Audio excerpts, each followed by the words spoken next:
One B stories. पहला AC. Kaustav की माँ हॉल में टीवी देखते देखते सो रही होती है। अपने ऑफिस के लिए निकलता हुआ कौस्तव ये देख लेता है। हाथ में रिमोट लिए ही सो गई मम्मी, और बेकार में ये टीवी चल रहा है, कोई देखने वाला भी नहीं है। और हॉल में कौन लगाता है एसी? कितने नुकसान की चीज है ये, कोई समझना ही नहीं चाहता। कौस्तव टीवी और एसी बंद करके ऑफिस के लिए निकलने लगता है।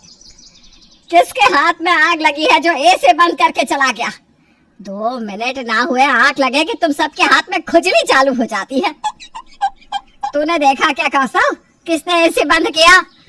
नहीं तो मम्मी। तभी वहाँ पुरुषोत्तम आता है। हाँ, आपने ही एसी बंद किया होगा। आपको तो मेरी खुशी बर्दाश्त ही नहीं होती ना। पूरी जिंदगी रसोई में पसीना बहाते हुए निकाल दी। अब बहू आई है, अब तो जीने दो। अरे दुर्गा, तुम तो खाना पानी लेकर सर पर ही चढ़ जाती हो। मुझे पागल कुत्ते ने नहीं काटा कि तुम्हारे काम के बीच में आओ।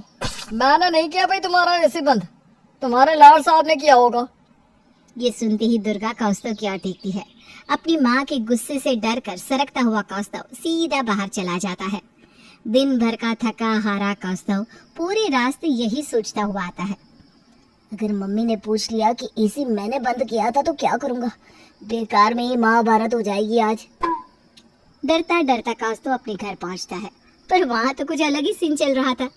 कौस्तव दरवाजे तक पहुँचता ही है कि वो देखता है कि जमीन पर बैठी हुई पिंकी जोर जोर से रो रही है।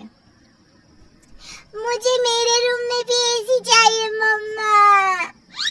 जमीन पर हाथ पैर मारती हुई पिंकी रोती ही जा रही थी। क्या हो गया भाभी, पिंकी इतना रो क्यों रही है? अरे कौशल, वो पिंकी ने जिद पकड़ ली है कि उसे अपना एक पर्सनल कमरा चाहिए विद एसी। अब घर में कमरे तो बहुत है, मैंने कमरा तो दे दिया, पर एसी कहाँ से ला दूं? अरे पिंकी बेटा, चाचू को देखो, क्या चाचू सोते हैं एसी में? नहीं ना। और आपकी मम्मी पापा के रूम में तो एसी है, आप वहाँ सो जाओ। आप सो जाओ चाचू, मैं तो अपने पर्सनल एसी में ही सोऊंगी। अब कौन समझाए इसे देवर जी? बच्चे तो जो देखेंगे वही सीखेंगे ना भाभी। अपने घर पर लोगों की एसी पर बढ़ती डिपेंडेंसी से कौस्तव बड़ा परेशान हो गया था। खाने के टेबल पर, अरे कौस्तव, अब तो अच्छा खासा कमाने लगा है। मैं सोच रही थी कि शर्मा जी की बेटी से तेरे रिश्ते की बात कर लूं। पढ़ी लिखी और होनहार लड़की है, कोई दिखावा नहीं, सादा जीवन उच्च विचार। सादा जीवन और हमारे घर पर? तब तो वो लड़की 2 दिन में भाग जाएगी मम्मी।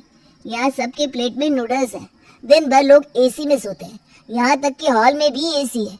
एक छोटी सी बच्ची यहाँ फैन में नहीं सोना चाह रही, और वो सादे जीवन वाली शर्मा जी की बेटी यहाँ एडजस्ट कर लेगी। अरे तो अच्छा है ना, हमारे यहाँ सारी सुविधाएं है। तो सुविधाएं उतनी अच्छी लगती है मम्मी कि उनके कारण हम कामों को जल्दी कर सके, ना कि आलसी बन जाए। देख रहे हैं ना, इसे दिन के लिए इसे पैदा किया था। अब कौस्तव को छोड़िए ना मम्मी जी, ये तो दिन रात चालू ही रहता है। जब से मैं घर में आई हूँ, मेरे तो 2 ससुर हैं, एक ससुर जी और एक देवर जी। दिन रात बस प्रवचन प्रवचन। मम्मा एसी। अब मम्मी जी, मैं क्या कह रही थी, शर्मा जी की बेटी से कह दीजिएगा कि उसकी भतीजी एक एसी चाहती है, कुछ लाए ना लाए एसी लेते आए। चाची एसी लाएगी, चाची एसी लाएगी, वाह चाची की आदत बेस्ट। बेचारा कौस्तव अपना सर पीट लेता है। कहाँ वो एसी के ज्यादा इस्तेमाल से परेशान था, और यहाँ तो एक और एसी आने वाला था। दुर्गा इशिका के रिश्ते की बात शर्मा जी से चलाती है, और चट मंगनी पट ब्याह कर इशिका बहू बनकर उनके घर आ जाती है। चाची आई एसी लाई, चाची आई एसी लाई। इशिका के आते ही पिंकी के भी कमरे में एसी लग जाता है। इशिका अपने नए ससुराल के घर को घूम कर देखती है, और उसे हर तरफ एसी ही एसी दिखता है। ये कुछ ज्यादा नहीं हो गया कौस्तव जी?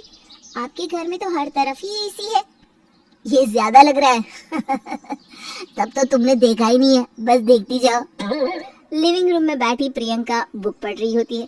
कौस्तव जाकर वहाँ का एसी बंद कर देता है। चली जाओ मैं मायके, यही चाहते हो ना तुम? मम्मी जी को छोड़कर आप मेरे पीछे पड़ गए। पर भाभी, आप सुबह से एसी में है, ये खतरनाक हो सकता है। हेल्थ के लिए खुली हवा बहुत जरूरी है। खुली हवा नहीं, लू है बाहर, लू। मुझे कहीं नहीं जाना और मेरे कमरे का एसी बंद नहीं होना चाहिए। बस एक स्विच ऑफ हुआ और इशिका को सब समझ में आ गया। ओहो, तो ये बात है। अब टेंशन मत लीजिए कौस्तुभ जी, अब मैं आ गई हूँ ना, बस देखते जाइए मैं क्या करती हूँ। रात को जब सब सो रहे होते हैं, इशिका जाकर मेन स्विच का पावर कट कर देती है। हाय गर्मी, उफ गर्मी कहते हुए सभी हॉल में इकट्ठा हो जाते हैं। क्या हो गया ये मर जानी बिजली को? उफ, कितनी गर्मी हो रही है। सब ग्लोबल वार्मिंग का नतीजा है मम्मी। अरे पर लाइट गई कैसे? फेस उड़ गया होगा बहू, वायर लोड नहीं ले पाया होगा। मर जानी है, एक साथ 4-5 एसी चला लेते हैं, निकम्मा कहीं का। अब कहाँ से बनेगा फेस? वही ना माँ जी, बिजली का खंभा भी कितना ऐसा है, अपनी अकल होनी चाहिए। अब सोएगा सारा मोहल्ला बिना एसी। अब की है गलती तो भुगते। बाहर तो सब कह रहे हैं कि कल सुबह ही बिजली आएगी, पूरी रात ऐसे ही रहना होगा।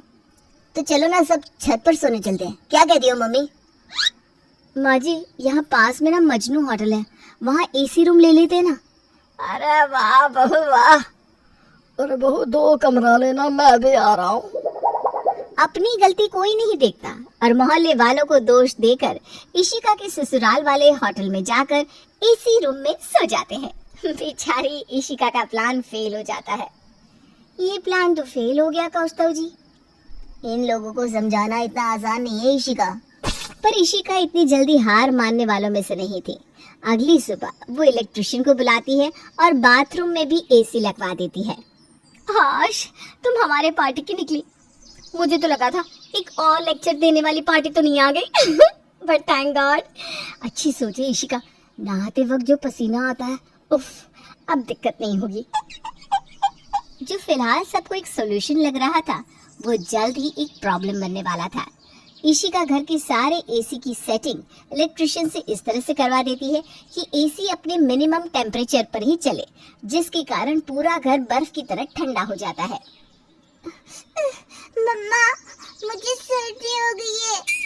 हाँ बेटा, मेरा सर भी ना फटा जा रहा है, लगता है ठंड लग गई है। अरे सुन ना इशिका, कुछ देर तेरे कमरे में चली जाती हूँ, वहाँ एसी नहीं है ना, तेरा राहत मिलेगी। आ पिंकी, तू भी चल मेरे साथ। तभी बाथरूम में चिल्ड एसी में नहाकर दुर्गा दांत किटकिटाती हुई बाहर आती है। और लगाओ एसी, मैं तो पहले ही कहता था ये सब नए चौचले पड़ गए ना सब बीमार।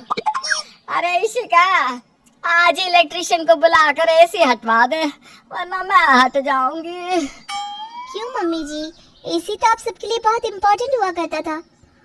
हाँ तो अब ये एसी कितनी ठंडक देगा? ये तो जहरी हो गया ना, किसी भी चीज की अति बुरी है। अब कही ना आपने पति की बात। आज गर्मी इतनी बढ़ी इसलिए है क्योंकि सभी अंधाधुंध एसी चला रहे हैं, तो एनवायरनमेंट में ग्लोबल वार्मिंग तो बढ़ेगा ही। क्यों पिंकी, स्कूल में पढ़ाया ना तुमने? फिर भी कमरे में सेपरेट एसी। सॉरी चाची। हम समझ गए इशिका, हमसे गलती हो गई। 2 रूम्स में एसी छोड़कर मैं बाकी सभी एसी हटवा रही हूँ। जो काम कौस्तुभ ना कर सका, इशिका ने कर दिया और सभी को अपनी भूल का एहसास हो गया कि कोई भी चीज हद से ज्यादा हो जाए तो जहर बन जाती है। Like, share, comment, subscribe and thank you for watching.